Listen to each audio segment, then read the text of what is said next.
ओम साई राम। अध्याय 2। साई सच्चरित्र। ग्रंथ लेखन का ध्येय। कार्य आरंभ में असमर्थता और साहस। गर्मागर्म बहस। अर्थपूर्ण उपाधि हेमान पंत और गुरु की आवश्यकता। गत अध्याय में ग्रंथकार ने अपने मौलिक ग्रंथ श्री साई सच्चरित्र में उन कारणों पर प्रकाश डाला था जिनके द्वारा उन्हें ग्रंथ रचना का ये कार्य आरंभ करने की प्रेरणा मिली। अब वे ग्रंथ पठन के योग्य अधिकारियों तथा अन्य विषयों का इस अध्याय में विवेचन करते हैं। ग्रंथ लेखन का हेतु। किस प्रकार विसूचिका के रोग के प्रकोप को आटा पिसवाकर तथा उसको ग्राम के बाहर फेंकवाकर रोका गया तथा उसका उन्मूलन किया। बाबा की इस लीला का प्रथम अध्याय में वर्णन किया जा चुका है। मैंने और भी लीलाएं सुनी जिनसे मेरे हृदय को अति आनंद हुआ और यही आनंद का स्तोत्र काव्य रूप में प्रकट हुआ। मैंने यह भी सोचा कि इन महान आश्चर्यजनक लीलाओं का वर्णन बाबा के भक्तों के लिए मनोरंजक एवं शिक्षाप्रद सिद्ध होगा तथा उनके पाप समूल नष्ट हो जाएंगे। इसीलिए मैंने बाबा के पवित्र जीवन गाथा और उनके मधुर उपदेशों का लेखन प्रारंभ कर दिया। श्री साईं की जीवनी ना तो उलझनपूर्ण है और ना ही संकीर्ण ही, वरन सत्य और आध्यात्मिक मार्ग का वास्तविक दिग्दर्शन कराती है। कार्य आरंभ करने में असमर्थता और साहस।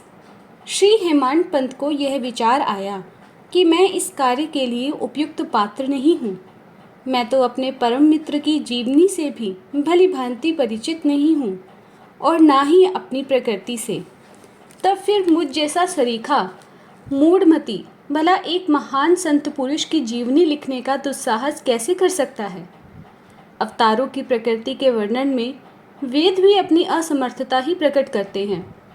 किसी संत का चरित्र समझने के लिए स्वयं को पहले संत होना नितांत आवश्यक है।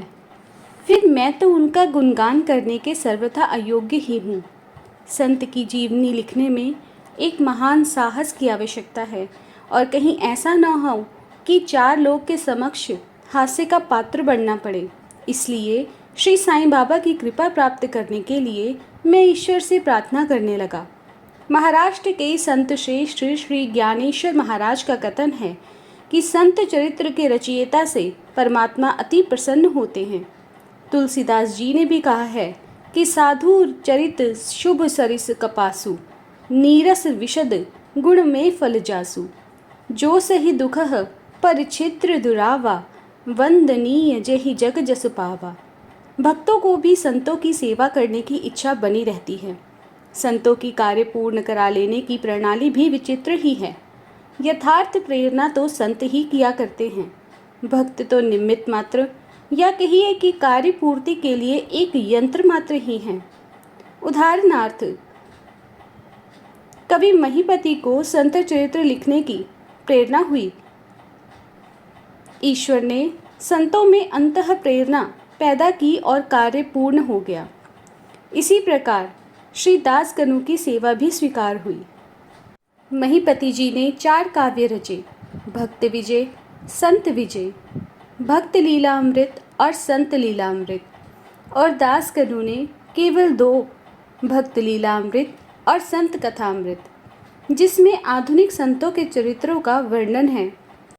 भक्त लीला अमृत के अध्याय 31, 32 और 33 तथा संत कथा अमृत के अध्याय 57 अध्याय में श्री साईं बाबा की मधुर जीवनी तथा अमूल्य उपदेशों का वर्णन सुंदर एवं रोचक ढंग से किया गया है। इनका उद्धरण श्री साईं लीला पत्रिका के अंक 11, 12 और 17 में देखा गया है। पाठकों से इनके पठन का अनुरोध है। इसी प्रकार श्री साईं बाबा की अद्भुत लीलाओं का वर्णन एक बहुत सुंदर छोटी सी पुस्तिका श्री साईनाथ भजनमाला में किया गया है। इसकी रचना बांद्रा की श्रीमती सावित्री बाई रघुनाथ तेंदुलकर ने की है। श्री दासकनु महाराज ने भी श्री साईं बाबा पर कई मधुर कविताओं की रचना की है। एक और भक्त श्री अमीदास भवानी मेहता ने भी बाबा की कुछ कथाओं को गुजराती में प्रकाशित किया है। साईं प्रभा नामक पत्रिका में भी कुछ लीलाएं शिरडी के दक्षिणा भिक्षा संस्थान द्वारा प्रकाशित की गई हैं। अब प्रश्न यह उठता है कि जब श्री साईनाथ महाराज के जीवन पर प्रकाश डालने वाला इतना साहित्य उपलब्ध है, फिर और एक ग्रंथ साईं सच्चरित्र रचने की आवश्यकता ही कहाँ पैदा होती है। इसका उत्तर केवल यही है कि श्री साईं बाबा की जीवनी सागर के सदृश अगाध, विस्तृत और अथाह है। यदि उसमें गहरे गोते लगाए जाएं, तो ज्ञान एवं भक्ति रूपी अमूल्य रत्नों की सहज ही प्राप्ति हो सकती है, जिनसे मुमुक्षुओं को बहुत लाभ होगा। श्री साईं बाबा की जीवनी, उनके दृष्टांत एवं उपदेश महान आश्चर्य से परिपूर्ण हैं। दुख और दुर्भाग्यग्रस्त मानवों को इनसे शांति और सुख प्राप्त होगा तथा लोक व परलोक में श्रेयस की प्राप्ति होगी। यदि श्री साईं बाबा के उपदेशों का, जो कि वैदिक शिक्षा के समान ही मनोरंजक और शिक्षाप्रद हैं, ध्यानपूर्वक श्रवण एवं मनन किया जाए, तो भक्तों को अपने मनवांछित फलों की प्राप्ति हो जाएगी, अर्थात ब्रह्मा से अभिन्नता अष्टांग योग की सिद्धि और समाधि आनंद आदि की प्राप्ति सरलता से हो जाएगी। यह सोचकर ही मैंने चरित्र की कथाओं को संकलित करना आरंभ कर दिया। साथ ही यह विचार भी आया कि मेरे लिए सबसे उत्तम साधना भी केवल यही है। जो भोले भाले प्राणी श्री साईं बाबा के दर्शनों से अपने नेत्र सफल करने के सौभाग्य से वंचित रहे हैं, उन्हें यह चरित्र अति आनंददायक प्रतीत होगा। अतः मैंने अपना अहंकार उनके श्री चरणों पर न्यौछावर कर दिया। मैंने सोचा कि अब मेरा पथ अति सुगम हो गया है और बाबा मुझे इहलोक परलोक में सुखी बना देंगे। मैं स्वयं बाबा की आज्ञा प्राप्त करने का साहस नहीं कर सकता था। अतः मैंने श्री माधवराव उपनाम श्यामा से, जो कि बाबा के अतरंग भक्तों में से हैं, इस हेतु प्रार्थना की। उन्होंने इस कार्य के निमित्त श्री साईं बाबा से विनम्र शब्दों में इस प्रकार प्रार्थना की।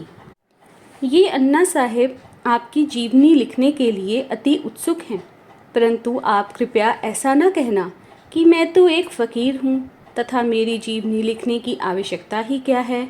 आपकी केवल कृपा और अनुमति से ही यह लिख सकेंगे, अथवा आपके श्री चरणों का पुण्य प्रताप ही इस कार्य को सफल बना देगा। आपकी अनुमति तथा आशीर्वाद के अभाव में कोई भी कार्य यशस्वी नहीं हो सकता। यह प्रार्थना सुनकर बाबा को दया आ गई। उन्होंने आश्वासन और उदी देकर अपना वरद हस्त उनके सिर पर रख दिया और कहने लगे कि इन्हें जीवनी और दृष्टांतों को एकत्रित कर लिपिबद्ध करने दो। मैं इनकी सहायता करूँगा। मैं स्वयं ही अपनी जीवनी लिखकर भक्तों की इच्छा को पूर्ण करूँगा, परंतु इनको अपना अहम त्याग कर मेरी शरण में आना चाहिए। जो अपने जीवन में इस प्रकार का आचरण करते हैं, उसकी मैं अत्यधिक सहायता करता हूँ। मेरी जीवन कथाओं की बात तो सहज ही है। मैं तो इन्हें घर बैठे अनेक प्रकार से सहायता पहुँचाता हूँ। जब इनका अहम पूर्णतः नष्ट हो जाएगा और खोजने पर भी लेश मात्र भी नहीं मिलेगा, तब मैं इनके अंतकरण में प्रकट होकर स्वयं ही अपनी जीवनी लिखूँगा। मेरे चरित्र और उपदेशों के श्रवण मात्र से ही भक्तों के हृदय में श्रद्धा जागृत होकर सरलतापूर्वक आत्मानुभूति एवं परमानंद की प्राप्ति हो जाएगी। ग्रंथ में अपने मत का प्रतिपादन और दूसरों का खंडन तथा अन्य किसी विषय के पक्ष या विपक्ष में व्यर्थ के वाद विवाद की कुचेष्टा नहीं होनी चाहिए। अर्थपूर्ण उपाधि हेमांड पंत। वाद विवाद शब्द से हमको स्मरण हो आया कि मैंने पाठकों को वचन दिया है कि हेमांड पंत उपाधि किस प्रकार प्राप्त हुई, इसका वर्णन करूँगा। अब मैं इसका वर्णन करता हूँ। श्री काका साहेब दीक्षित व नाना साहेब चांदोरकर मेरे अति घनिष्ठ मित्रों में से हैं। उन्होंने मुझसे शिरडी जाकर श्री साईं बाबा के दर्शनों का लाभ उठाने का अनुरोध किया। मैंने उन्हें वचन दिया, परंतु कुछ बाधा आ जाने के कारण मेरी शिरडी यात्रा स्थगित हो गई। मेरे एक घनिष्ठ मित्र का पुत्र लोनावला में रोगग्रस्त हो गया था। उन्होंने सभी संभव आदि भौतिक और आध्यात्मिक उपचार किए, परंतु सभी प्रयत्न निष्फल हुए और ज्वर किसी प्रकार भी कम नहीं हुआ। अंत में उन्होंने अपने गुरुदेव को उसके सिरहाने बिठाया, परंतु परिणाम पूर्ववत ही रहा। यह घटना देखकर मुझे विचार आया कि जब गुरु एक बालक के प्राणों की रक्षा भी नहीं कर सकते, वे उसमें भी असमर्थ हैं, तब उनकी उपयोगिता ही क्या है। और जब उनमें कोई सामर्थ्य ही नहीं, तब फिर शिरडी जाने से भी क्या प्रयोजन।